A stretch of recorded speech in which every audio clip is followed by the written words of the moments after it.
प्यारे प्यारे बच्चों, आशा होगी कि आप लोग स्वस्थ होंगे, मस्त होंगे, आप लोगों की स्टडी अच्छे से चल रही होगी। तो आइए जो है ज़्यादा देर ना करते हुए, ठीक है, हम अपना टॉपिक स्टार्ट करते हैं। आज का जो टॉपिक है वो लार ग्रंथि है। लार ग्रंथि में क्या है, सैलिवरी ग्लैंड है, ठीक है।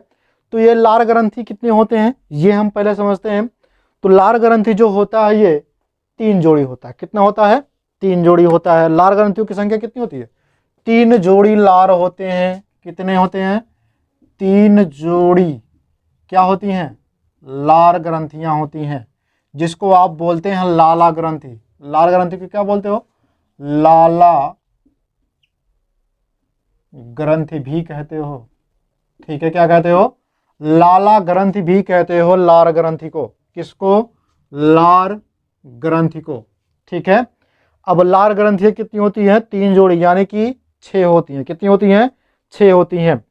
अब पहला समझिएगा कि इस 6 जोड़ी लार ग्रंथियों में कौन कौन कितने कितने होते हैं? 6 होते हैं।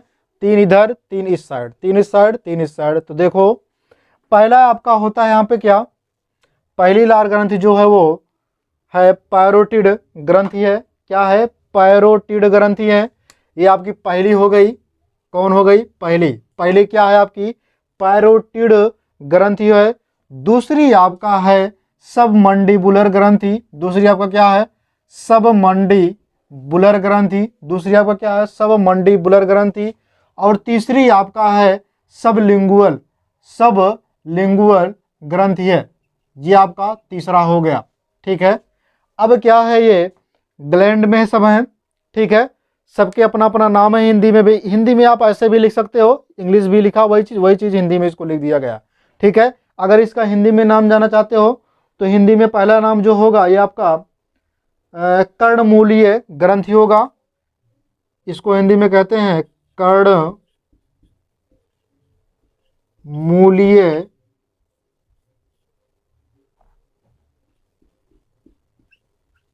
ग्रंथि कहते हैं। क्या कहते हैं? कर्णमूलीय ग्रंथि कहते हैं पहले वाले को, यानी कि पैरोटिड ग्रंथि को क्या बोलते हैं? कर्णमूलीय ग्रंथि बोलते हैं। क्या बोलते हैं? कर्णमूलीय ग्रंथि बोलते हैं। बार बार साथ में दोहराइएगा तो आपको जरूर याद हो जाएगा, ठीक है। पहले वाले का नाम क्या है? पैरोटिड नाम है, पैरोटिड ग्लैंड से नाम है, यानी कि पैरोटिड ग्रंथि नाम है। जिसको हिंदी में क्या कहते हैं? आप कहते हैं कर्णमूलीय ग्रंथि। क्या बोलते हैं? कर्णमूलीय ग्रंथि बोलते हैं। अब जो है कर्णमूलीय ग्रंथि क्या होता है, ये सबसे बड़ी ग्रंथि होती है। सबसे बड़ी ग्रंथि होती है। सबसे बड़ी ग्रंथि है। क्या है? सबसे बड़ी ग्रंथि है। कौन है? पैरोटिड जो ग्रंथि है, पैरोटिड जो ग्रंथि है, सबसे पैरोटिड ग्लैंड जो है, पैरोटिड ग्लैंड वो सबसे बड़ी है, सबसे बड़ी ग्रंथि है, ठीक है। पैरोटिड ग्रंथि क्या है? सबसे बड़ी ग्रंथि है। अब इसमें हम क्या समझते हैं कि पैरोटिड में जो होता है ये किस किस चीज का कार्य करता है पैरोटिड में। तो देखिए भैया, अगर पैरोटिड जो होता है इससे जो है 2 चीजें निकलती हैं। कितनी चीजें? 2 चीजें आपके निकलती हैं पैरोटिड से। पहली बात तो समझिएगा, यहाँ पे पैरोटिड से क्या होता है, एक बीमारी होती है जिसको बोलते हैं मम्स। जिसको क्या बोलते हैं? मम्स बोलते हैं। क्या बोलते हैं? मम्स बोलते हैं। एक बीमारी होती है पैरोटिड ग्रंथ से, ठीक है। पैरोटिड ग्रंथ से क्या होता है? एक बीमारी होता है जिसको हम क्या बोलते हैं? मम्स बोलते हैं। क्या बोलते हैं? मम्स बोलते हैं। मम्स क्या होता है? जिसको आप देहाती लैंग्वेज में कहते हैं गलसूहा। क्या कहते हैं? गलसूहा। या देहात के लोग कहते हैं गल फूलना। क्या कहते हैं? गल फूलना।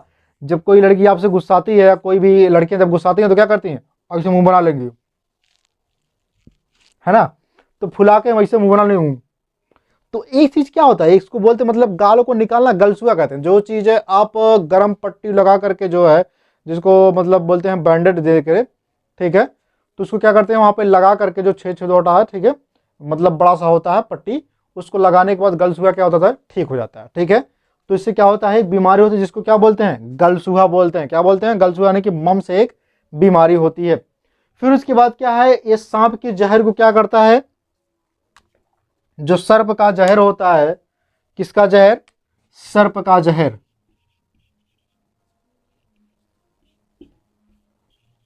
सर्प का जहर को ये क्या करता है, ठीक है, उसको भी निष्क्रिय करता है, यानी कि मारता है। सर्प के जहर को क्या करता है, मारता है। कौन, पैरोटिड ग्रंथि जो है, यानी कि पैरोटिड ग्रंथ जो है, ये क्या कार्य करता है। पहली बात तो इसकी जो कमी से क्या होता है, मम्स रोग होता है, यानी कि गलछुआ जिसको बोलते हैं, जिसको गाल का फूलना, ठीक है, जिसको गांव देहात में कहते हैं कि गलफुलनी आ गई, ठीक है, मतलब किसी लड़की को बोलते हैं ऐसा करके, तो गलफुलनी जो बोलते हैं, ठीक है।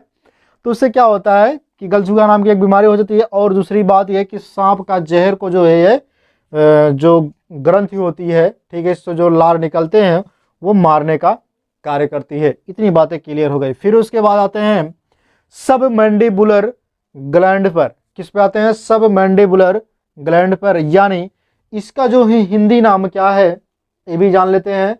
तो इसका हिंदी नाम आपका होगा सब मैंडिबुलर का अधोजिह्वा। क्या होगा, सॉरी मैंडिबुलर है ना, औ अधोहनुज, औ अधोनुज, हनुज, ठीक है, हा रहेगा यहाँ पे, हनुज, ठीक है, इसको बोलते हैं अव अधो हनुज, ठीक है, ग्रंथि बोलते हैं, इसका हिंदी नाम है, ठीक है। ये चीजें समझिएगा बहुत ध्यान से। अब देखिए इसमें क्या होता है, इस वाले में ये जो पैरोटिड ग्रंथि है, पैरोटिड ग्रंथ से क्या होता है, छोटा होता है। पैरोटिड ग्रंथ से क्या होता है, छोटा होता है। तो आप नीचे लिखेंगे क्या कि पैरोटिड ग्रंथ से, यहाँ पे नीचे लिखेंगे पैरोटिड ग्लैंड से छोटा होता है, ठीक है। क्या होता है, पैरोटिड ग्रंथ से क्या होता है, छोटा होता है, ठीक है। इसका जो नाम क्या है, अव अधो हनुज, अव अधो हनुज, ठीक है, इसका नाम हो गया। फिर उसके बाद जो है यहाँ पे समझ लेते हैं कि यह जो है कितनी मात्रा में लार को उत्पन्न करता है। ये ग्रंथि क्या करता है, लार को कितनी मात्रा में उत्पन्न करता है। तो ये ग्रंथि जो है वो 65 से 60% लार को उत्पन्न करता है। कितना, 65 से 60% लार को उत्पन्न करता है। कौन सी ग्रंथि, दूसरे नंबर की ग्रंथि, जिसको बोलते हैं सब मैंडिबुलर ग्लैंड्स बोलते हैं। यह कितना करता है, 65 से 60% लार को उत्पन्न करता है, ठीक है। अब समझिएगा यह क्या होता है, ये सीरम और बलगम का क्या होता है, सीरम प्लस बलगम का मिश्रण होता है। क्या होता है मेरे प्यारे प्यारे शेरों, सीरम और बलगम का मिश्रण होता है।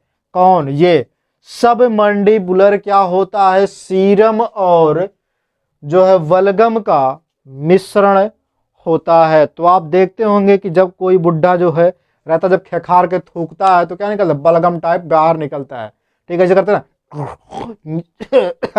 इस तरह से, मतलब थूकता है ना, तो बलगम टाइप उसको क्या कहते हैं, उसके मुख से निकलता है। तो वही चीज बता रहे हैं हम। इतनी बातें क्लियर हो गई, ये कहानी समझ में आ गई होगी। अब हम चलते हैं, देख लेते हैं तीसरे नंबर की, जिसको बोलते हैं सबलिंगुअल ग्रंथि बोलते हैं। क्या बोलते हैं, सबलिंगुअल ग्रंथि बोलते हैं। इसको हिंदी में क्या कहते हैं, इसको बोलते हैं अधोजिह्वा, ठीक है, इसको क्या बोलते हैं, अधोजिह्वा,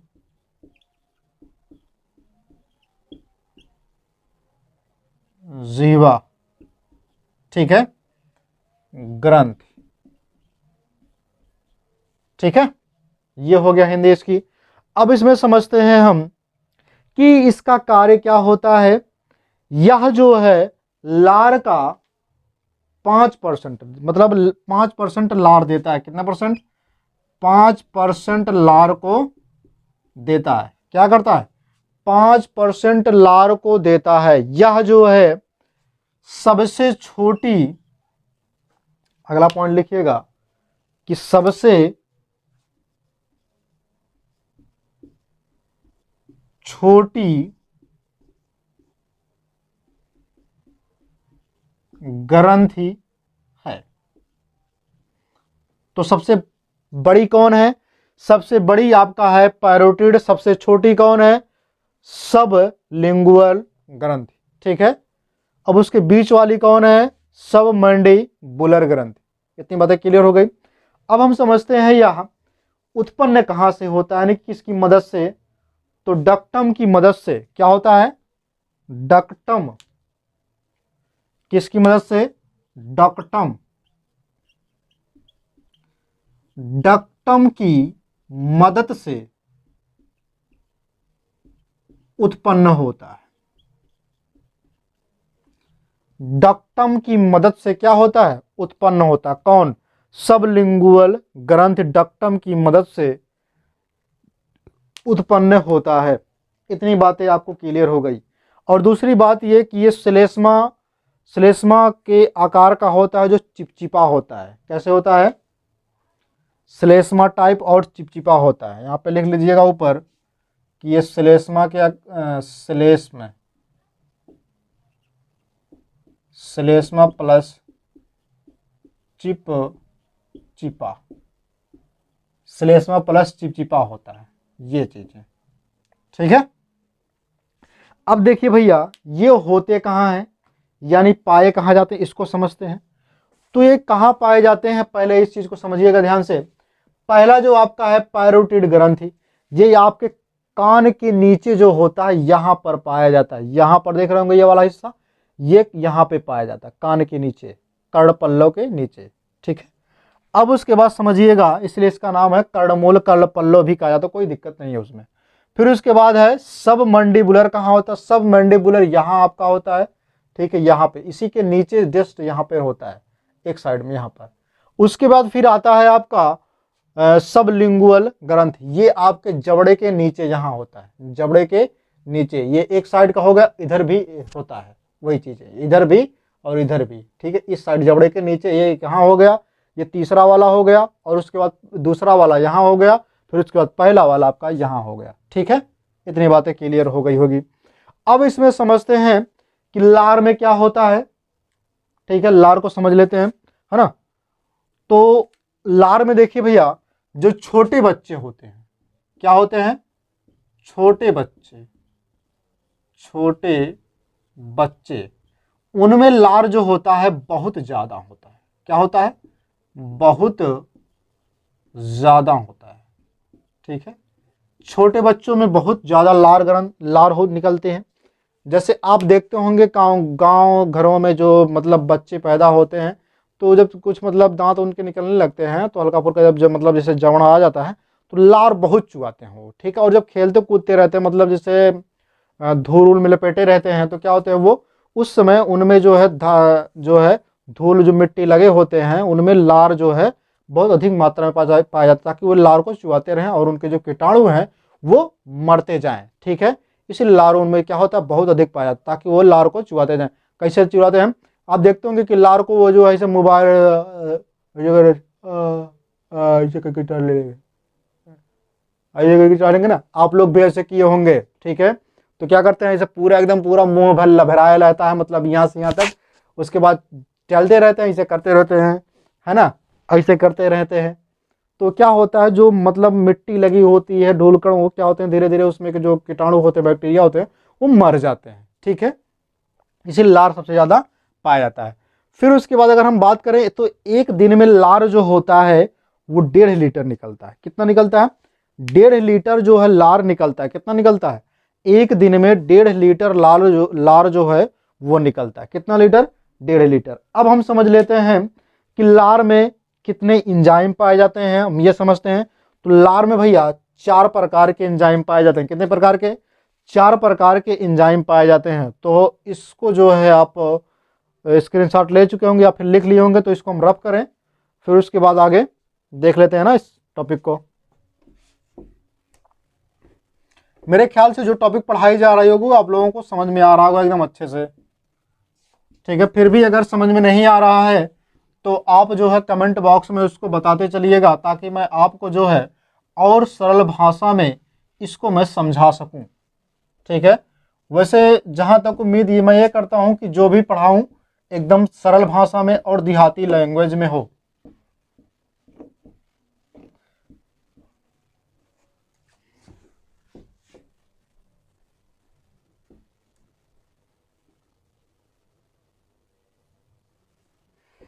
तो देख लेते हैं।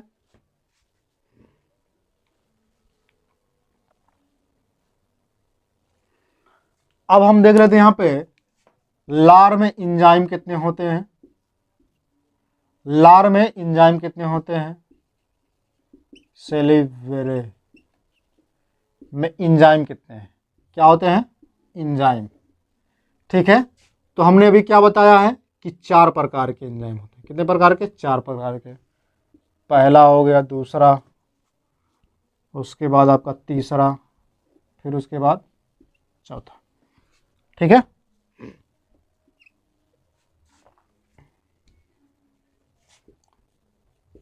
पहला, दूसरा, तीसरा, चौथा।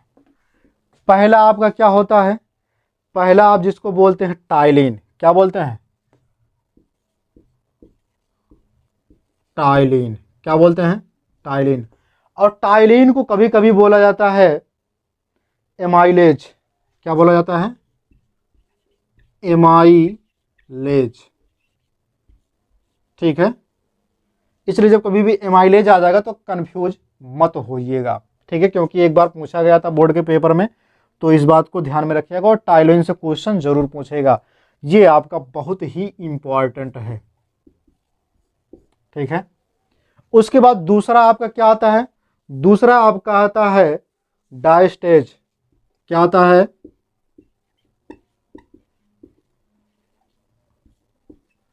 डायस्टेज, क्या आता है, डायस्टेज। अब उसके बाद आपका तीसरा क्या आएगा, तीसरा आपका आएगा लाइसोजाइम, क्या आएगा, लाइसोजाइम्स,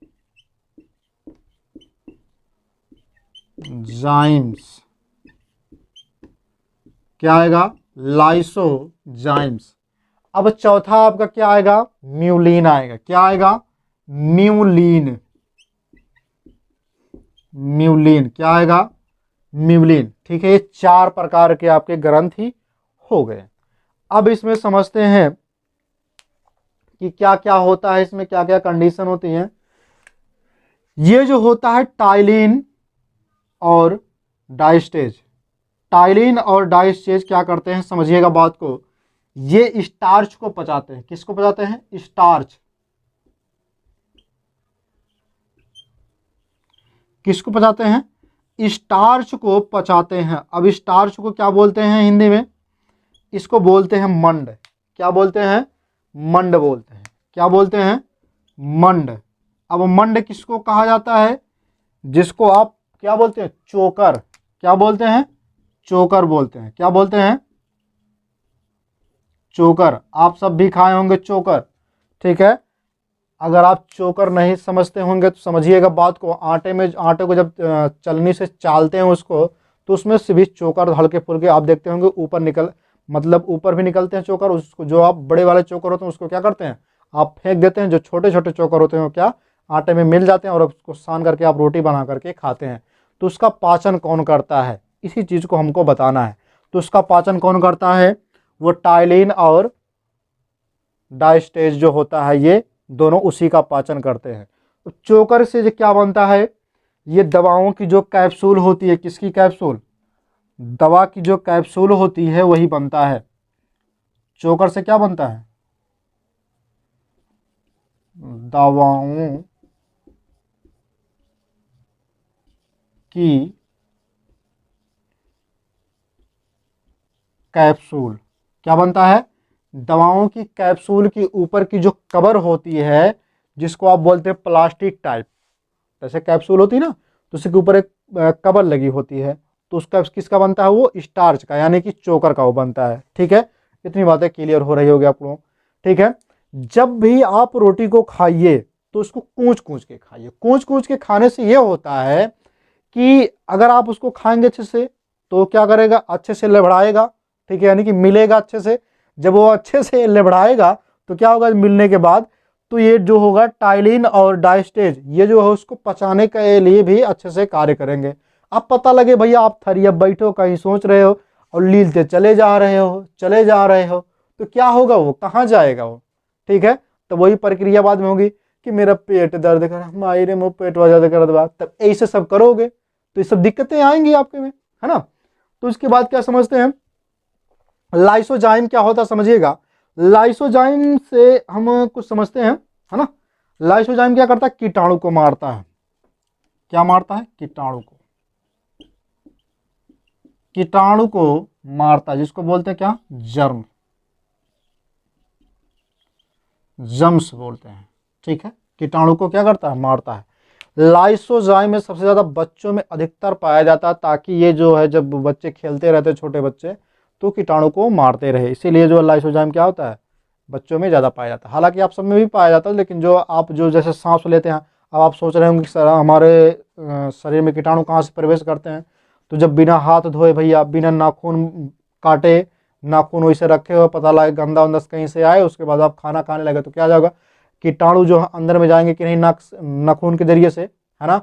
जो यहाँ तक रखा ले तो फरुआ की नाद, ठीक है, उसको जब कोई फरुआ की तरह नाखून रखा ले ना, तो उसको लेके जाना तो जेसीबी की तरह उसको बकोट करके जो के लेके आना चाहिए, मिट्टी, है ना। तो वही चीज़ है इसको, लेकिन आप लोग क्या करते हो, उसको भैया काट के रखा करो। ठीक है, बहुत नुकसान देता है वो सब चीज़ें।